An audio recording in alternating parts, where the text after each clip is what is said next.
जय माता दी, जय माँ काली सभी को। कैसे हो आप सभी? आशा है सभी बहुत अच्छे होंगे और स्वस्थ भी होंगे। और ठंडी कैसी पड़ रही है आपके यहाँ मुझे बताना। मैं बहुत देर से वीडियो रिकॉर्ड करने की कोशिश कर रही थी यहाँ माँ के मंदिर में बैठ के, हो ही नहीं रहा था। ये स्पीकर और ये अरे भाई, एक तो चलता रोड है, ये दिन भर यहाँ से गाड़ियाँ निकलती हैं। बीच-बीच में आपको आवाज़ थोड़ी सी डिस्टर्ब होगी, थोड़ा-सा एडजस्ट करना। और पहले जब आप लोग मेरे वीडियो देखते थे ना, तो आपको बैकग्राउंड कुछ और दिखता था, यानी मैं अपने कमरे में बैठ के वीडियो बनाती थी। और वो भी माँ का मंदिर था, मेरा कमरा जिसमें मैं रहती थी। और अब मैं इस भवन में बैठ के वीडियो बना रही हूँ। देखो, कहाँ से कहाँ तक का सफ़र हम सब ने मिल के तय किया। कहाँ से ये शुरुआत हुई थी, अ, आज भी मैं सोचती हूँ वो सब चीज़ें। ख़ैर चलो, इस ये हम अपने एक्सपीरियंस बाद में बताएँगे। और मंदिर बनने के बाद माँ काली की क्या-क्या लीलाएँ हुई वो भी मैं आपको बताऊँगी। फ़िलहाल तो आपके प्रश्न उत्तर मैं आज लूँगी। आप लोगों के बहुत सारे प्रश्न हैं, बहुत टाइम से प्रश्न उत्तर का कोई वीडियो आया नहीं है। कोशिश करेंगे हम चीज़ों को रेगुलर करें, क्योंकि थोड़ा काम में भी व्यस्त मैं ज़्यादा थी, इस चक्कर में कुछ हो नहीं पा रहा था, ठीक है? तो अब हम वापस से लेंगे। हाँ, अब सबसे पहली चीज़ तो जो बच्चे नए जुड़े हैं उनको बता दूँ, उनके मन में प्रश्न उठता होगा कि भई बाकी के लोग प्रश्न कैसे पूछते हैं, तो मैं बता दूँ। जो मैं रिसेंट के वीडियो डालती हूँ अपने फर्स्ट वाले चैनल पे, आपको बता दूँ मेरे 2 चैनल हैं, ठीक है? एक का नाम है काली माँ की बेटी 23 और एक का नाम है वैष्णव कालिका धाम, जिस पर आप ये वीडियो देख रहे हैं। और जिस मंदिर में मैं बैठी हुई हूँ, इस मंदिर का नाम भी है वैष्णव कालिका धाम, जहाँ हर शनिवार माँ काली का सुंदर दिव्य दरबार लगाया जाता है। ठीक है? ये हो गया। उसके बाद में तो जो मैं रिसेंट की वीडियो डालती हूँ, पहले या दूसरे नंबर के वीडियो पे कमेंट करके आप अपना नाम लिख के अपना प्रश्न पूछ सकते हैं, जिसका जवाब फिर मैं वीडियो के माध्यम से इस तरीके से दूँगी। प्रश्न आपका कैसा होना चाहिए?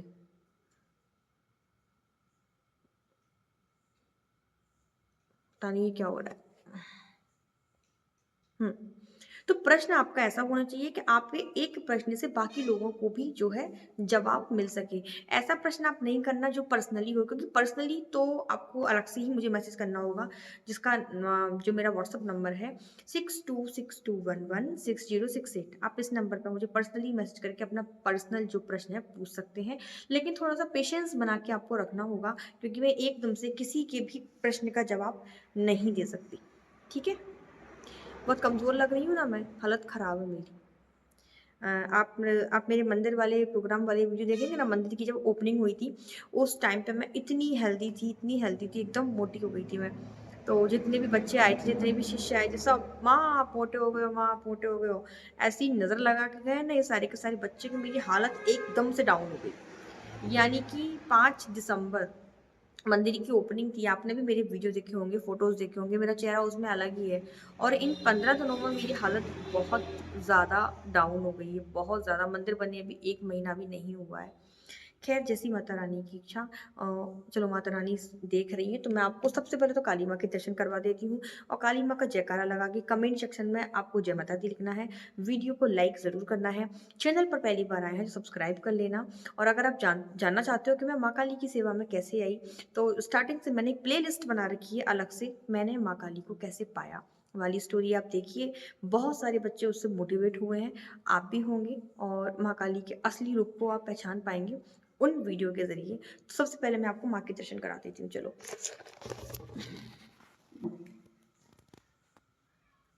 ये देखिए, ये रही, ये देखिए कितने ठाठ से माँ बैठी हुई हैं, कितनी मंद-मंद माँ मुस्कुरा रही हैं। ये देखिए, माँ की आँखों में परिवर्तन आ रहा है कुछ समय से। माँ अपने असली रूप में वापस से आ रही हैं, जो वाक़ई में बहुत खुशी की बात है, और बहुत कुछ नया होने वाला है। धाम में हर शनिवार को यहाँ पे दरबार लगाया जाता है माँ काली का। बच्चे लोग एड्रेस पूछेंगे, तो एड्रेस है ग्वालियर में, आपको आना होगा ग्वालियर मध्य प्रदेश में। और ग्वालियर में आकर जब आप ट्रेन से आएँगे या बस से आएँगे, किसी से भी आएँगे, आपको एक टेम्पो पकड़ना है और बोलना है कि हमको बारादरी चौराहा जाना है। 15 रुपए लगेंगे आपके। बारादरी चौराहे पर आने के बाद वहाँ बहुत सारे ऑटो खड़े होते हैं। किसी को भी बोलना है कि हमको ऊटीला मानपुरा जाना है मंदिर पर। रोड पर ही मंदिर है, आपको डायरेक्ट लाके मंदिर पे छोड़ देगा, 30 रुपए आपसे वो लेगा। अगर आप स्टेशन से डायरेक्ट यहाँ आना चाहते हैं धाम पे, तो वो आपसे 250 या 300 रुपए लेगा पर्सनली, अगर आप ऑटो बुक करके आते हैं तो। डायरेक्ट आप यहाँ आ सकते हैं अपनी किसी भी मनोकामना को लेके। जगत जननी उसकी हर मनोकामना को ज़रूर पूरा करती है। देखिए माँ कैसी महारानी बन के बैठी हुई है एकदम, देखो छोटी-सी कितनी प्यारी लग रही है माँ, है ना? चलो अब हम वीडियो स्टार्ट करते हैं अपना। ठीक है, तो अब हम वीडियो को शुरू करते हैं। आपके प्रश्नों को मैं ले लेती हूँ और आपको कुछ पीछे से अगर खड़खड़-खड़खड़ आवाज़ आ रही है तो मैं आपको बता दूँ कि मंदिर के बाहर एक ट्रैक्टर आके खड़ा हो गया है और वीडियो बनाते-बनाते मुझे बीच में रोकना पड़ा क्योंकि लोग दर्शन करने आ गए थे। तो इस टाइम बज रहा है रात में 9, तो 9 भी नहीं मतलब 8:30 बज रहे हैं और मंदिर के पट बंद होते हैं 9 बजे। तो मैंने सोचा कि आधा घंटा बैठ के मैं वीडियो रिकॉर्ड कर लेती हूँ। चलो, क्योंकि मेन रोड पे मंदिर है तो राह चलता मंदिर लोग बाग आके रुक के दर्शन करते हैं। चलो फटाफट से प्रश्न ले लेते हैं। आपका पहला प्रश्न है, दीदी क्या घर में काल भैरव अष्टक पढ़ सकते हैं? लोग कहते हैं काल भैरव जी की पूजा घर में नहीं करनी चाहिए। ये बात बिल्कुल सच है कि काल भैरव की पूजा घर में नहीं करनी चाहिए। जैसे माँ शमशान काली है ना? तो मैं शमशान काली की पूजा करने से तो इसलिए मना करती हूँ गृहस्थ जीवन वालों को कि आप गृहस्थ जीवन में हैं, आप गृहस्थी में रह रहे हैं, आपके परिवार में बुजुर्ग हैं, बड़े लोग हैं, तो आप गृहस्थ जीवन में शमशान काली की पूजा ना करें। इसी प्रकार मैं आपको काल भैरव की पूजा करने से घर में मना करूँगी क्योंकि ये अघोर शक्तियाँ हैं। शमशान काली माँ का अघोर स्वरूप है। काल भैरव अघोर स्वरूप है। जैसे आपने उज्जैन में देखे होंगे ना, काल भैरव में शराब पिलाई जाती है उनको, और ये कलयुग के जागृत देवता हैं, इनकी ऊर्जा बहुत ज़्यादा होती है। तो गृहस्थ जीवन में अगर आप पर्सनली मुझसे पूछ रहे हैं कि गृहस्थ जीवन में हम काल भैरव की पूजा करें या नहीं, तो मैं मना ही करूँगी कि आप ना करें। ऐसा नहीं है कि आप पूजा करेंगे तो ये आपको नुकसान पहुँचा देंगे। इन शक्तियों के साथ में, इन देवताओं के साथ में बड़ी-बड़ी शक्तियाँ चलती हैं और अच्छी भी चलती हैं, नेगेटिव भी चलती हैं, क्योंकि सब तरीके की शक्तियाँ इन्हीं के चरणों-शरणों में रहती हैं। तो जब ये आते हैं, जब इनका कंटिन्यू मंत्रों के साथ आह्वान किया जाता है, तो इनसे पहले इनके गण आते हैं और उन गणों की एनर्जी, ऐसा नहीं है कि वो आपको नुकसान पहुँचाने आ रहे हैं। इन गणों की एनर्जी ऐसी होती है जिससे आपके घर में जो बुजुर्ग हैं, जो बच्चे हैं, वो डर सकते हैं, बीमार पड़ सकते हैं। जैसे आपके घर में बुजुर्ग हैं तो किसी को हार्ट का प्रॉब्लम है, किसी को कोई दिक्कत है, किसी को बीपी की दिक्कत है, तो ऐसे में वो बीमार पड़ सकते हैं उनकी एनर्जी के कारण। तो गृहस्थ जीवन में तो मैं मना ही करूँगी कि आप काल भैरव, माँ शमशान काली जैसे जागृत देवताओं की पूजा घर में ना करें। अगर आपके पास गुरु है, तो आपके गुरु भी आपको पहली चीज़ तो मना ही करेंगे कि भई गृहस्थी में हो, तो मत करो। अगर आपको साधना करनी ही है, तो वो आपको अपने सानिध्य में, अपने किसी स्थान विशेष पर करवाएँगे, जहाँ आपको गुरु प्रोटेक्ट कर सकें, है ना? ये चीज़ है। और मैं कहूँगी कि गुरु अगर आपको आज्ञा दें, तो फिर जैसा आपके गुरु कहें, क्योंकि गुरु और गुरु बोल दे और भगवान बोल दे तो एक ही बात है, ठीक है? ये चीज़ है। हाँ, अगर आपके ऊपर बहुत बड़ा कोई संकट आ गया, जैसे कि होता है बजरंग बाण। बजरंग बाण का पाठ गृहस्थ वालों को नहीं करना चाहिए, क्योंकि उनमें हनुमान जी को राम जी की दुहाई दी गई है और हम अपने इष्ट को कसम देके तो कोई कार्य नहीं करवाएँगे। हम हनुमान जी को विवश तो नहीं करेंगे कि आपको राम जी की सौगंध है, आप हमारा ये काम करो। तो हमको जिस प्रकार बजरंग बाण का पाठ नहीं करना चाहिए, वो सिर्फ़ संतों के लिए बना है ताकि वो जन कल्याण कर सकें। वो समाज कल्याण, विश्व का कल्याण, जिसका कल्याण कर सकें। तो इसी प्रकार जब बहुत ज़्यादा दिक्कत आती है, बहुत आपको कोई समझ नहीं आ रहा है क्या करें, तो फिर आप संकल्प लेके काल भैरव अष्टक का भी और बजरंग बाण का भी पाठ कर सकते हैं। आप काली सहस्त्र नाम का भी बहुत पावरफुल स्तोत्र होते हैं, बहुत पावरफुल होते हैं।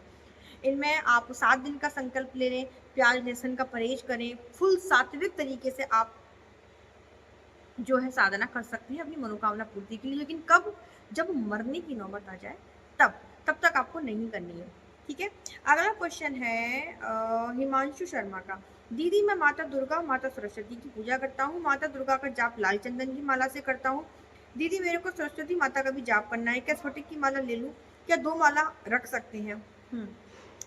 ये मंदिर की ओपनिंग से पहले मैं एक बहुत अच्छे संत के पास गई थी और आपने देखा भी होगा, डिवाइस विल एंटर ऑफ, पता नहीं क्या लिख के आ रहा है। तो गई थी तो वो अपना जाप कर रहे थे बैठ के। मेरा भाई जो है उनके गुरुजी हैं। तो आपने देखा भी होगा, मैं अक्सर आप लोगों को ये चीज़ बोलती थी कि एक ही माला होनी चाहिए, एक ही गौमुखी होनी चाहिए, एक ही आसन होना चाहिए, अपनी माला किसी को नहीं देना चाहिए। आपने मेरे मुँह से कई बार सुना होगा। जब मैं उन महाराज जी के पास गई, जब मैं उन संत के पास गई, बहुत बड़े संत हैं और महामंडलेश्वर हैं, वो अपना जाप कर रहे थे, स्त्रियों से बहुत दूर रहते हैं। बच्चे लोग जानते होंगे, प्रोग्राम में आए थे वो गुरुजी के साथ में। तो मैं उनके पास गई तो कुछ ऐसी ही बात चल रही थी। दरअसल मेरा क्या है ना, जब भी मैं अपने गुरु के सामने होती हूँ या मैं अब किसी भी संत के सामने होती हूँ, मैं बोलने से ज़्यादा सुनना पसंद करती हूँ। संतों के सामने या गुरु के सामने ऐसे बन जाओ जैसे कुछ आता ही नहीं। गुरु के सामने ओवर स्मार्ट बनने की कोशिश करो कि बर्बाद हो जाओगे। अब मैं सच्ची बता रही हूँ आपको। आपने देखा है ना कि मैं जब भी अपने गुरुजी के पास होती हूँ या किसी संत के पास होती हूँ, मेरी नज़रें झुकी होती हैं, मैं बस उनको सुनती हूँ कि वो क्या बोल रहे हैं, मैं बस उनको देखती रहती हूँ। उनके चेहरे का तेज, सब चीज़ें। और कुछ टाइम पहले आप जानते हैं प्रेमानंद जी को भी मैं सुनती हूँ, मैं कहाँ संत हूँ भई, मैं तो संन्यास दीक्षा ली, वो भी ऐसी कि मैं अब गृहस्थ जीवन में नहीं जाऊँगी, तो मैंने गृहस्थ जीवन से संन्यास लिया। बाकी मेरा जीवन तो अभी नॉर्मली ही चल रहा है बाकी लोगों की तरह। चलो माता रानी ने चाहा तो उस लाइन में भी जाएँगे, गुरु कृपा रही तो। तो जब मैं उनके पास गई तो उन्होंने मुझे बताया कि मेरे पास अलग-अलग मालाएँ हैं, जब मैं गाड़ी में कहीं जाता हूँ तो मेरे पास माला अलग होती है। हाँ, तो उन गुरुजी ने मुझे कहा कि मेरे पास अलग-अलग मालाएँ हैं, मैं गाड़ी में कहीं जाता हूँ तो मेरी गाड़ी की माला अलग है, मैं गद्दी पे जब बैठता हूँ तो मेरी गद्दी की माला अलग है, मैं जब अपने कमरे में रहता हूँ तो उसकी माला अलग है। तो रहा नहीं गया, मन में सवाल उठा और मैंने उनको पूछ लिया कि महाराज जी, मैंने तो सुना है कि एक ही माला होनी चाहिए, एक ही माला से जाप करना चाहिए, 10-10 मालाएँ नहीं होना चाहिए। तो उन्होंने मुझे बहुत अच्छी बात कही, उन्होंने मुझे कहा कि माला से क्या भगवान मिल जाता है? हमारे जाप से, हमारे भजन से हमको भगवान मिलता है। जाप होना बहुत ज़रूरी है। अगर मेरी माला गद्दी पे रखी हुई है और अगर मैं कमरे में बैठा हूँ और अगर मेरे पास माला नहीं तो क्या मैं जाप नहीं करूँगा ये बोल कर के मेरी तो माला ही मेरे पास नहीं है। अगर मैं गाड़ी में गया हूँ, अगर मैं माला घर में भूल गया हूँ या माला मैं धाम पर भूल गया हूँ, तो क्या मैं ये सोचकर जाप नहीं करूँगा कि मेरे पास माला नहीं है। माला सिर्फ़ हम हमारे एक काउंटिंग का ज़रिया है।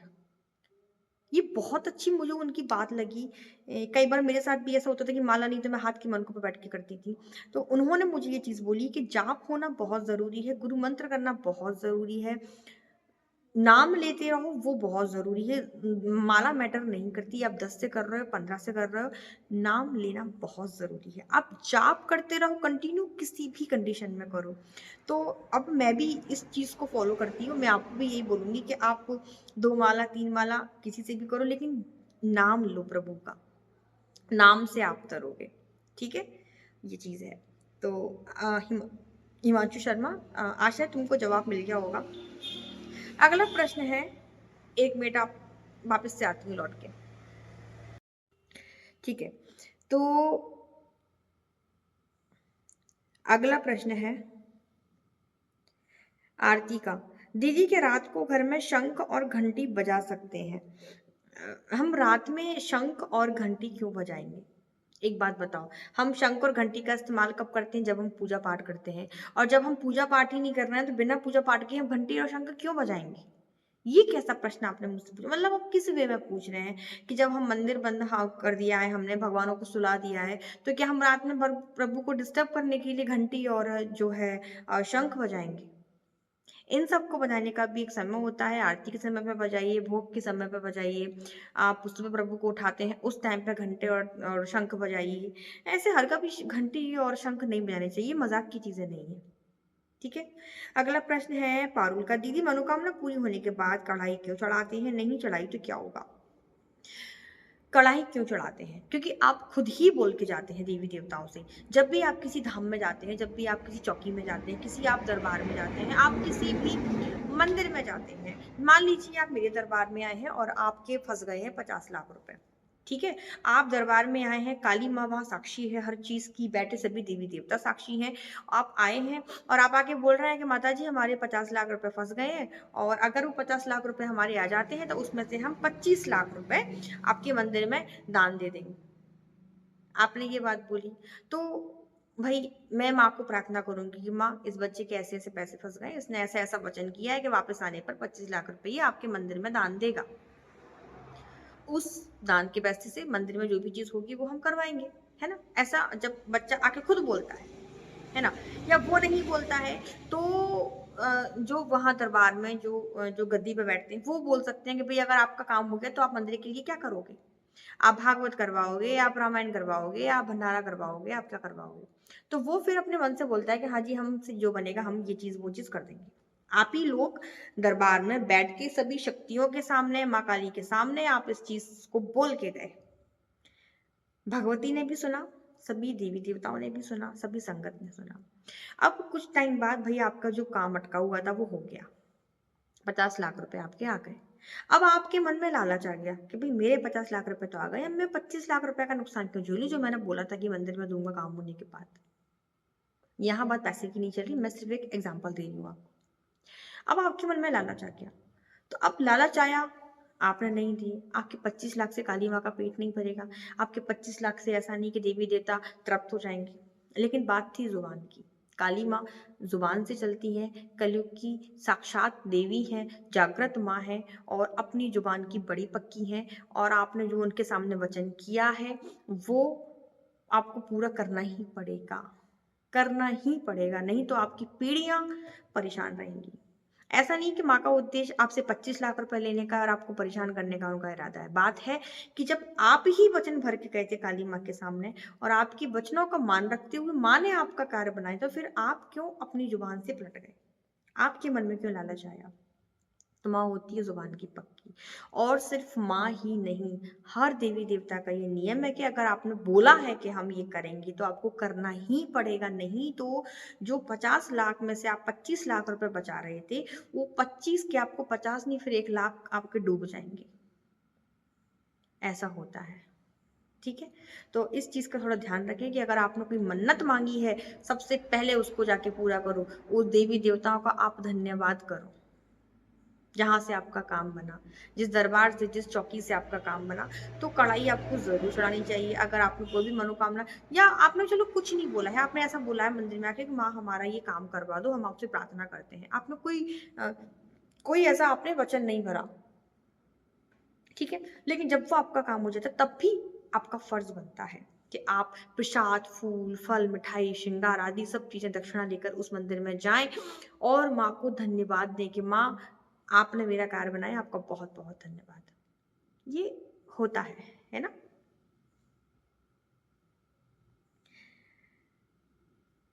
बारिश का मौसम हो रहा है या बारिश आने वाली थोड़ी देर में। अगला प्रश्न है निखिल राठी का। दीदी जिनके पास गुरु नहीं है वो कौन-सा मंत्र जपें? बाबू गुरु होना बहुत ज़रूरी है हर बच्चे के लिए। गुरु के बिना कुछ नहीं होता है और मैंने आपको बताया भी था कि प्रेमानंद जी का वीडियो मैंने देखा था, मैं उनको भी सुनती हूँ और वो एक वीडियो में ऐसा बोल रहे थे कि जब इंसान का बुरा समय आता है, जब इंसान अपने पथ से भटकने वाला होता है, जब देवी-देवता भी उसका साथ नहीं देना चाहते, तो उस टाइम पर उस व्यक्ति की उसके गुरु से अनबन हो जाती है और गुरु से उसका मनमुटाव हो जाता है, गुरु में उसको कमियाँ नज़र आने लगती हैं। जब मैंने प्रेमानंद जी का वीडियो सुना, तो मैं ऐसे हाथ जोड़ के बस गुरु जी का ध्यान करने लगी, प्रभु बड़ी कृपा आपकी कि बस आपके अंदर मुझे काली माँ नज़र आती है।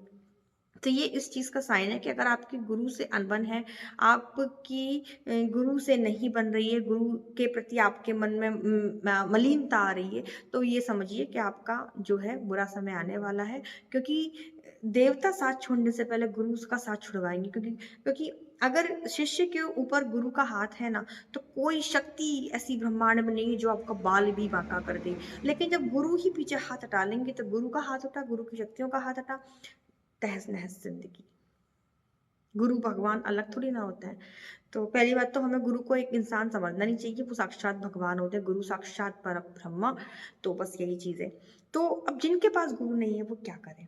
गुरु हमको हमारे कर्मों के हिसाब से मिलते हैं। आपके कैसे कर्म हैं, उस हिसाब से आपको गुरु मिलते हैं। है ना? तो जब तक आपके पास शरीरधारी गुरु नहीं है, तब तक आप भगवान शिव को गुरु बनाइए, वो जगत गुरु हैं।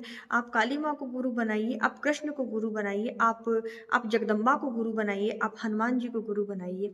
जिस भी देवी-देवता में आपका भाव आता है, जहाँ से आपको सीखने मिलता है, आप उनको अपना गुरु बनाइए। हाथ में जल लीजिए, दाएँ हाथ में जल, पुष्प, अक्षत लेके संकल्प लीजिए, अग्नि को साक्षी मानिए, अपने इष्ट को साक्षी मानिए और कहिए कि मैं आकाश, पाताल, धरती, गंगा, समस्त समुद्र सभी चीज़ों के जल तत्व, अग्नि तत्व सबका नाम लेके बोलिए कि इन सबको साक्षी मानकर आज मैं ये बोल रहा हूँ कि भगवान शिव आज से मेरे गुरु हैं, भगवान शिव आज से मेरे गुरु हैं, भगवान शिव आज से मेरे गुरु हैं और मैं उनका शिष्य हूँ।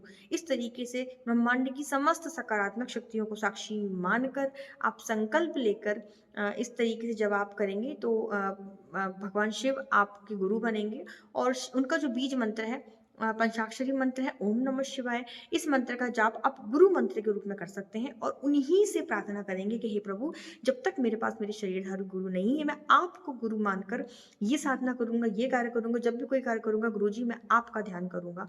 और सच्चे गुरु की ये जो प्रार्थना है वो आप उन्हीं से करेंगे, उनसे करेंगे और अपने इष्ट से करेंगे। कोई भी साधना से पहले आप उनके बीज मंत्र का जाप करिए। जैसे कृष्ण भगवान का क्लीम है, काली माँ का क्लीम है, दुर्गा माँ का दुम दुर्गाय नमः है। सभी देवताओं के अलग-अलग बीज मंत्र होते हैं। तो आप इस प्रकार से जब आपके पास गुरु नहीं है तो आप गुरु मंत्र का जाप इस तरीके से कर सकते हैं किसी भी साधना से पहले। ठीक है?